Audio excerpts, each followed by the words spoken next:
Everybody, in the media, they're talking about real news and fake news and all that. I'll leave that to them. I'm not going to really chime in on that. I'd rather talk about something, something different than what others are talking about. For example, how we got on Spreaker is interesting because, or at least I think it's interesting. I love Linux. I use Linux operating systems, and I have for the last 3 years or so. And if you haven't tried Linux, you really need to. If you're eventually Microsoft is going to how shall we say, is not going to support Windows 7 eventually, and I think you should try Linux.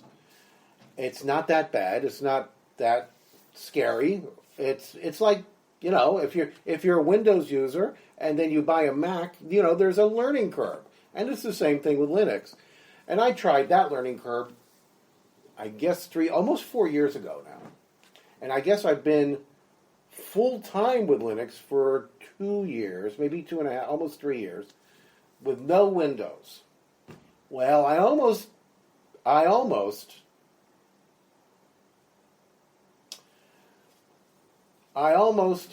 broke down and bought a used computer so I can use Windows, so I can do this broadcasting. Well, over the years that I've used Linux, and I've used many different flavors. I've tried them out, whether it's Ubuntu or any of the derivatives of Ubuntu. And if you've never used Linux, you probably have no idea what I'm talking about. But just don't turn it off yet. Stay tuned. Don't turn it off yet. Linux is not for geeks anymore. Everybody can learn Ubuntu. There is, or a Linux distribution, I should say. There is a Linux distribution for everybody. I got my friends on one called Chalet because it's set up very much like Windows, and he loves it. It's fast. It doesn't use as many CPUs as Windows, and so I was of the mind, up until recently, that if I can't run it on Linux, and I can do 95% what I need to do on one of my Linux computers, and right now I'm running one called Zorin on my little Toshiba, and I actually have that dual booted with Peppermint 8. That's a really good one to start with, I think. Peppermint 8. Or Zorin. Zorin is really trying to get those Windows users over because they have some programs in there in which you can run different Windows programs should you want to. I don't want to. As soon as I install Zorin, I get rid of that stuff because I figure if I can only use if I can't use if there's no Linux version of it, then I don't need it. Well, I say all this to say this. Linux falls down on the area of doing what I'm doing right now, live broadcasting. We have an account, the Academy of Bible Literacy, our other ministry.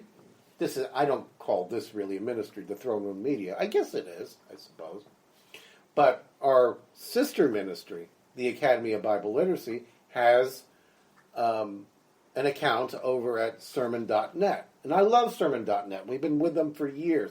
And we used to do live broadcasting. For a short time, we did live broadcasting through their wonderful platform. And but really, it's kind of hard to do it through Linux. Now, there is a program called Open Broadcast Software. On both of my computers, I couldn't get it to work. That's the bottom line. So I almost broke down to get a used laptop so I can install Windows XP or Windows 7 or Vista or something. And then I could just easily broadcast out of that one. I almost did it. I'm broadcasting from my phone. my iPhone. I do like my iPhone 4S. I know that's very old, and people would say that that's ancient, but I guess it's working, and I've got a very good mic. Hopefully the quality sounds very good. I guess when I go back and listen to it, I'll see if it does. And I'm going to leave this totally unedited. I'm not going to go back and edit.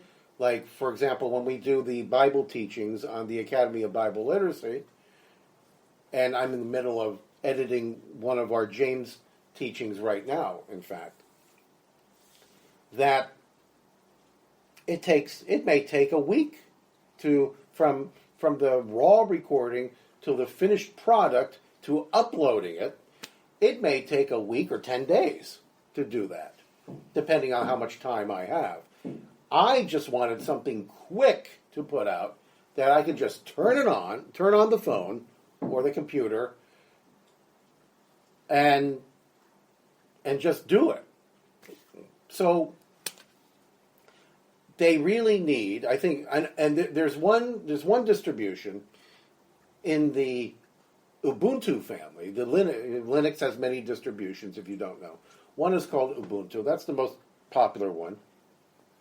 And Ubuntu comes in many different flavors. There's one really interesting one called Ubuntu Studio. And that's a really good one if you have a big computer. My little laptops will not take Ubuntu Studio.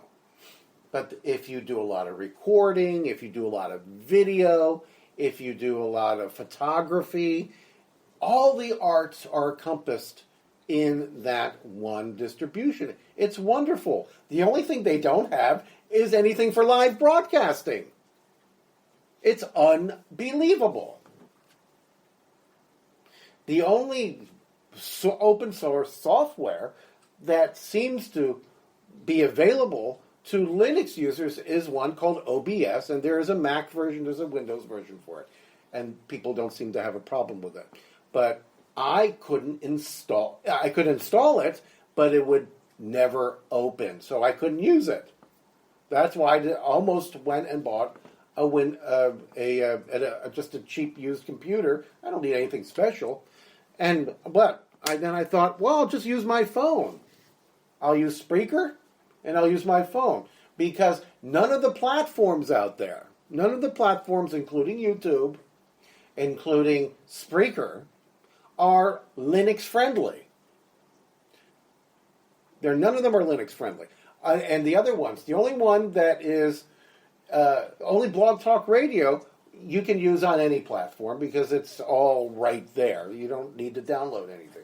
But pretty much all the others, including TalkShoe and Spreaker and all the others, are not friendly to Linux users, and this is a problem for us. But I can do 95% of what I want on a Linux computer, including as a teacher, I create a lot of PowerPoints, and I don't use any Microsoft products. I use either LibreOffice. I installed, it was very difficult, but I installed OpenOffice on my Peppermint OS, and I also installed WPS, which is very Windows friendly, because they all use Windows here where I work. So you still need, as much as I hate it, I still have to use some Windows stuff. So that seems to be that's how I got to Spreaker. I don't know how interesting that is for anybody, but if you have any comments or if you use Linux, which one do you use? Which distribution do you like? I'm not into building packages too much. Where you download software in Windows, we have packages in Linux, and the way you install it is somewhat different. It's not more difficult; it's just different. In fact, there's a couple of different ways that you can get software. I don't want to bore people with that. So that's how we got to Spreaker. So if there's any Linux developers out there, we really need a good platform so we can. I'm happy to be using the phone. I would still rather be using a computer, but this is good too. I guess this is opening my horizons by using the phone in this way, because I know I don't use the phone. I've had this phone. I've had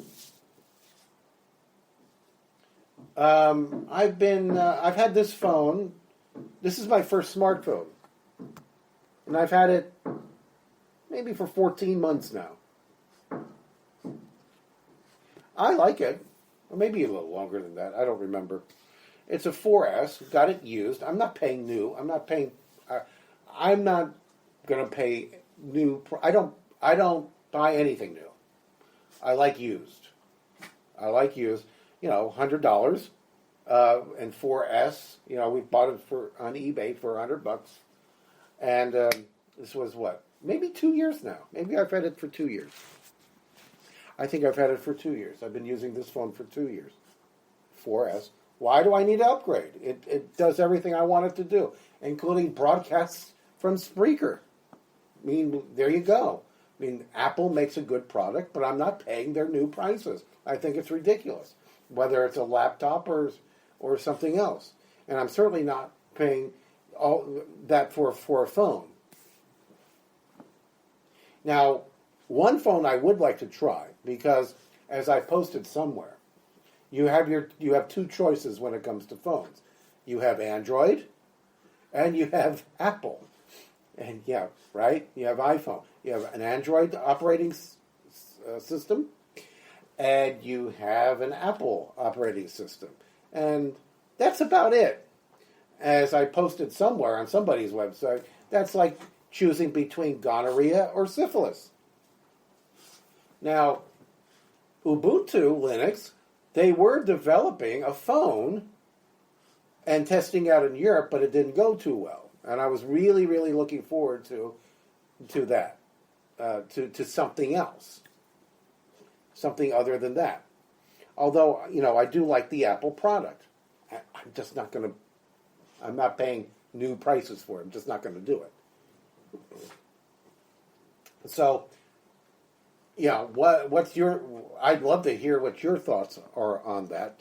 And I do know that I am in the market for a used Mac, a Mac Air or something like that, a laptop, and because I want to practice installing a Linux distribution on a Mac, and I know you can do it. There's tutorials on YouTube about it. I've seen people do it. It's a little more intense than doing it on a computer that came with Windows XP or Vista or 7. That's pretty simple. It gets a little more. It gets stranger if you go with Windows 8 and if you're trying to install either dual boot, which means you have two different operating systems on the same computer, and you can choose. You can boot into Windows or you can boot into Linux, whichever one you want to do. It gets. I guess it's a little easier now, but when I first.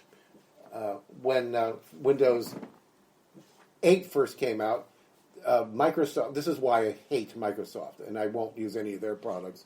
Again, I won't buy them new either, unless I really, really have to.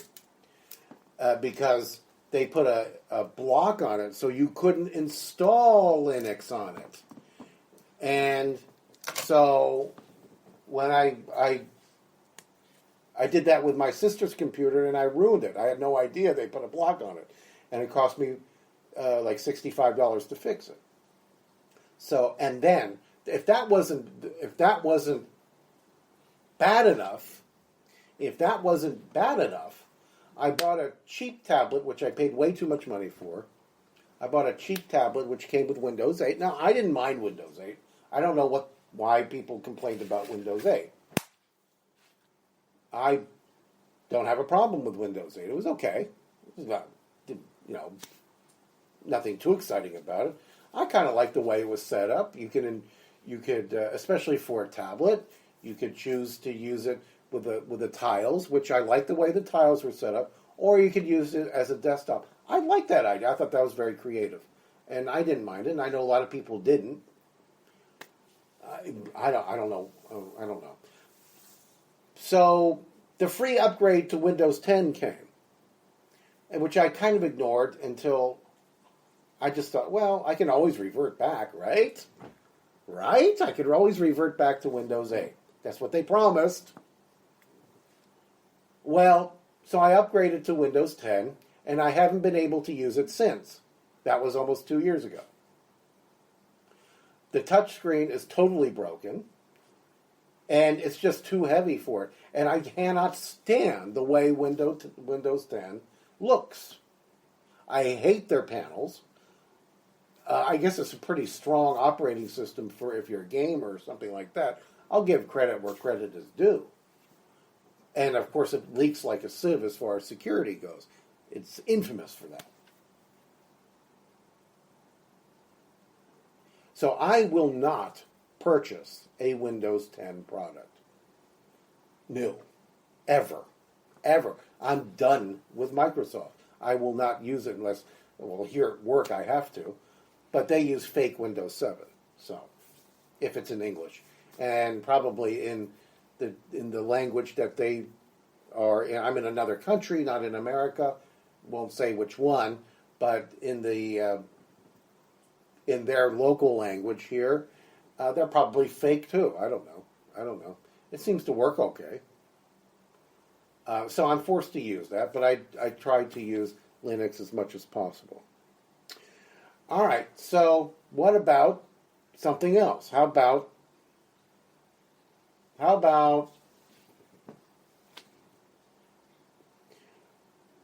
we do support, on this broadcast, we do support the President of the United States.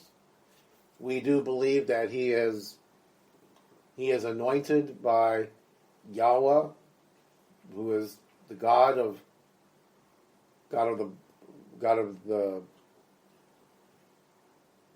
the Bible, and we don't always have to call him by his Hebrew name. If you want to call him by his Hebrew name, that's fine. If you want to call him by his English name, that's fine. If you're Spanish, call him by his Spanish name. Sometimes we say Yahweh, sometimes we say the Lord. We don't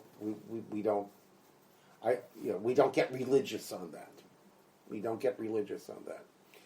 But we do think that the Mark Taylor prophecies and the what's his name? Kim Clement, those prophecies, well, I'll tell you what, they have been coming true, aren't they? He is God's anointed. So, I think as Christian people, we should, of course, love what Yahweh loves. And if Yahweh has chosen Donald Trump, which I believe he has, to do a job, and he's delivering and keeping him safe, then why wouldn't I support him? If I claim to love God, Jesus Christ, who I dedicate this program to, then why wouldn't we support what he supports? I think that's the basic problem. The basic problem with the church today is that they only love what they love. They're too busy being with one foot in the world, and they're too busy, as we used to say on the old program, fence sitting. They're straddling the fence. They're centrists. The church tends to be centrist. One foot in the world, one foot in heaven. Well, what did Jesus say about that? Only, the path to hell, he basically said, I'm paraphrasing, the path to hell is very wide, and the path to heaven is very slim, very slender.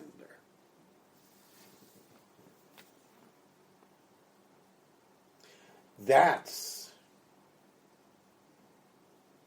why we should love and pray for. And if you're on my YouTube channel, our YouTube channel, Throne Room Media, the Throne Room Media YouTube channel, you will see that there is a prayer for Trump there, which has more hits than any other. That has a lot of hits. We don't get many hits, but it has more hits than anything else that we have up there, which is great. And in fact, every platform that prayer appears on, that program appears on, it has more hits than pretty much everything else that we have on there. Again, that's still double digits. It's not any, well, let's see. I think there may be one platform where there's triple digits now. But anyway, that's where we're coming from. We want to love what Yahweh loves, and apparently Yahweh loves this president. He chose him way back when. He prepared him for such a time such as this. And so as the church, who claims to love Yahweh, who claims to love Yeshua, we need to get on Team Jesus and get behind and stand behind this president. And once we do, if we do that, you're going to see more and more, not only material things come to pass, but I believe you'll see more spiritual things come to pass. But of course, we do have a devil, and he's going to come against all of this. He's going to try to divide the nation. He's going to try to divide people. He's going to try to divide families. Look how he's divided the media into real news and fake news. He's tried to divide the country into black and white and everybody else. And the list just goes on and on and on.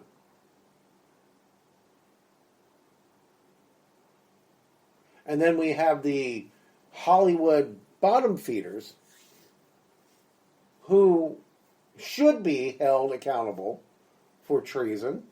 And I guess we can't really get too upset. I get upset more when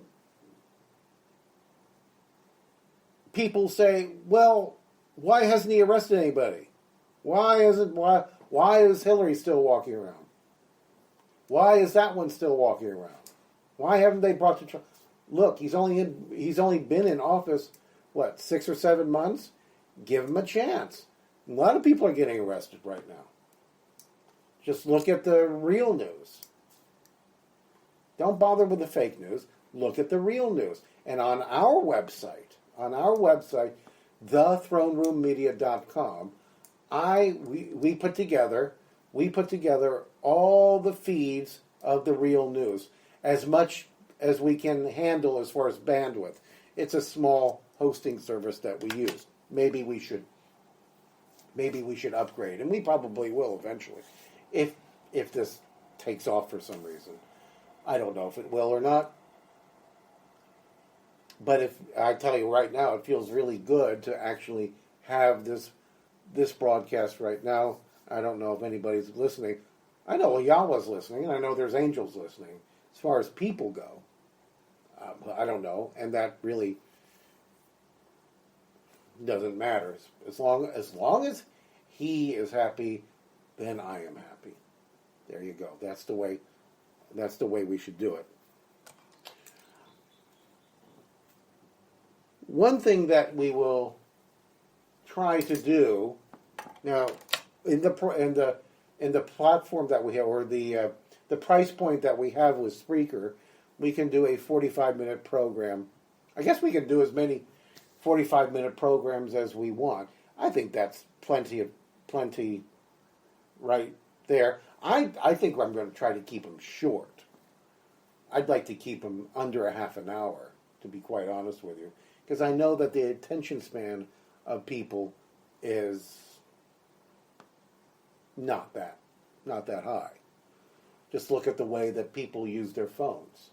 when I'm walking the dogs, people run into me because they're too engrossed with their phones. I mean, is it really that interesting what you're... I mean, I don't get it. And it's mostly young people, of course. Mostly teenagers and in their 20s. And I'm working at a university, and I teach 18 to 20-year-olds mostly. 21, some of them are a little older. In another country that's not America. That's as far as we're going to say. And I guess it's the same around the world. It's like there is a witchcraft on the phone, if you allow it to happen. I routinely go out of the house without my phone. These students here wouldn't think of it. I mean, I don't even want to know where they put it at night. I really don't. I tell them to put it away for a test. If we're having a test or a quiz or something, put all your phones away. They have a really hard time doing that. Even putting it away for 15 or 20 minutes. I said, put it away in their purse. They move it to another table to the side. And I say, no, in your purse. And they move it to the chair. I say, no, in your purse. I mean, it's so difficult for them to do this.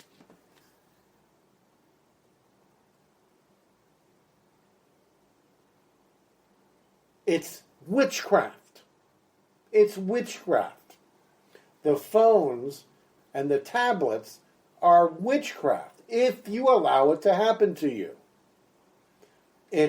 They got the whole generation around the world in a complete daze, and they look like zombies. And I know there's the term phone zombie.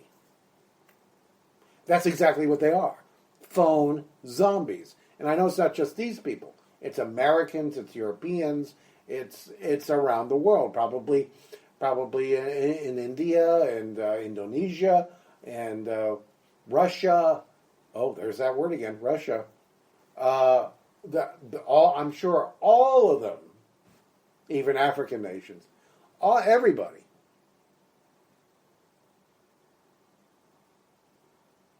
Their whole youth is addicted to phones.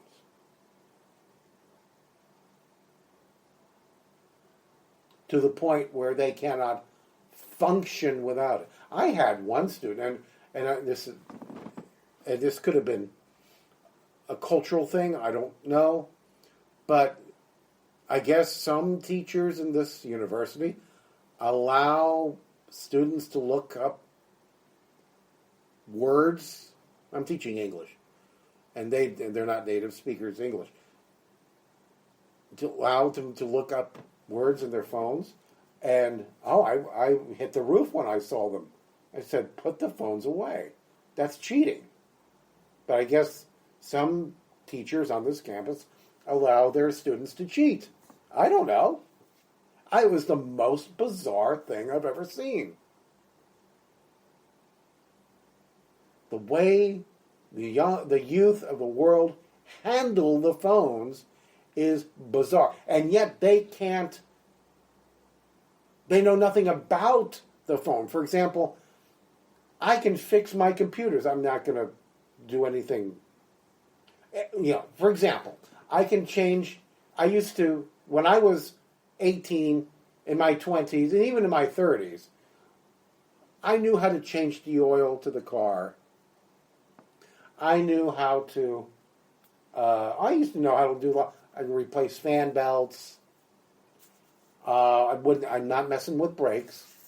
I used to be able to, maintain the car, do, light maintenance. I didn't have to go to, Jiffy Lube. Didn't have to go to Jiffy Lube. I did it myself. Till I figured out that I was getting older and Jiffy Lube seemed like a pretty good deal. But I can do that. I'll do all that myself. I can replace water. I replaced the radiator once. I replaced something else that had to do with water. Anyway, that was a long time ago. And I can do the same type of thing on a computer. I mean, I got two computers here. One's 11 years old. It's never run better. And and another one here, that's a Lenovo. That's a Lenovo. The other one, a Toshiba, which has the dual boot of Zorn and Peppermint on it, also has never run better. I'm sure I've had it a little over a year, I guess. And with Linux, they run better, they're going to run faster, and they're going to use less CPUs and everything else. I can maintain my stuff, is my point. They know nothing about their phones.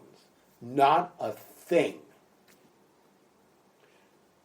They don't even know how to clear the cache, the memory. They can't even do that much. They are totally helpless.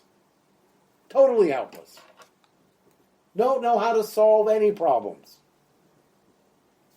No problems at all know how to be solved by this generation. On this campus at least, out of 350 students, I would say that one or two know how to solve a problem. Just one or two.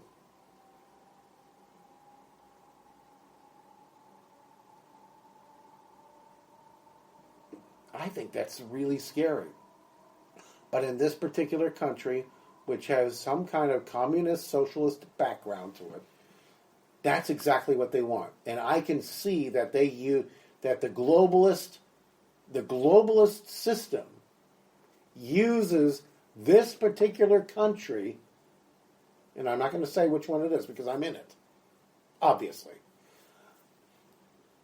as a template for the rest of the world. Whatever they try out here. And this goes back to the 1940s. Maybe even earlier than that. And then they test it out here. They beta test it here. And then they put it into, or try to put it in fruition in European countries and then America. And so far it hasn't worked in America. America's just waking up to that fact and is now coming against all of that. Europe's gone. Europe is no longer Europe. I wouldn't set foot in a European country if it was the last place on earth. And these people here have no clue what's going on in the world. They still think that I can't wait to go to Paris to see all the beautiful things there, because it's a beautiful romantic country. I said, you're going to go where and do what? Don't you know what's going on over there? Don't you know what immigrant slime is going on over there? They don't believe me. It's like talking to the wall. If it doesn't happen under government-controlled media, kind of like the U.S. government-controlled media, although ours is worse than theirs. It really is. It's worse. Then it didn't happen. After all, the government would never lie to the people. That's what they think. They honestly believe that the government is in their corner. They honestly believe that the government wants the best for them. When in fact they have turned them into slaves. Not only have they turned them into slaves with slave wages, but they love their slavery.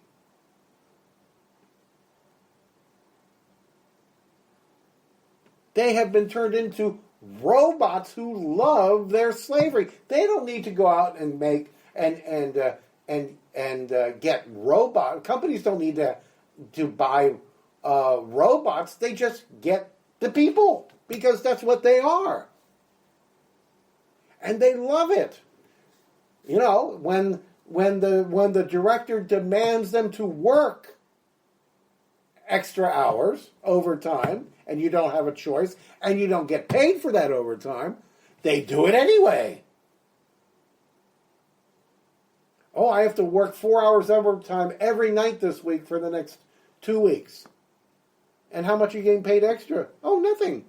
Nothing. The company needs me. Oh. My boss said so.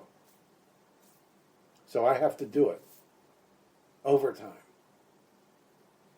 Cheap labor. No, slavery. It's called slavery. And I've told a couple people that. And they get real quiet. Real quiet. Obviously, I don't have too many friends here. Because I got too much of a big mouth. Anyway, in the future, we can talk about that or talk about more. Leave your comments. I think on Spreaker there's a comment section. And I know there is on YouTube. All comments have to be approved by me. Please leave out the profanity. You know, 95% of YouTube comments are filled with profanity and just really useless. My goal as far as comments, should there be any, I don't know if there will be. I'm just assuming that eventually somebody's going to make a comment or respond or agree or disagree with something I said. Name calling will not be approved. Rational discussion will be approved. Obscenities, using the Lord's name as a cuss word, those will not be approved. So don't even try. Don't even go there.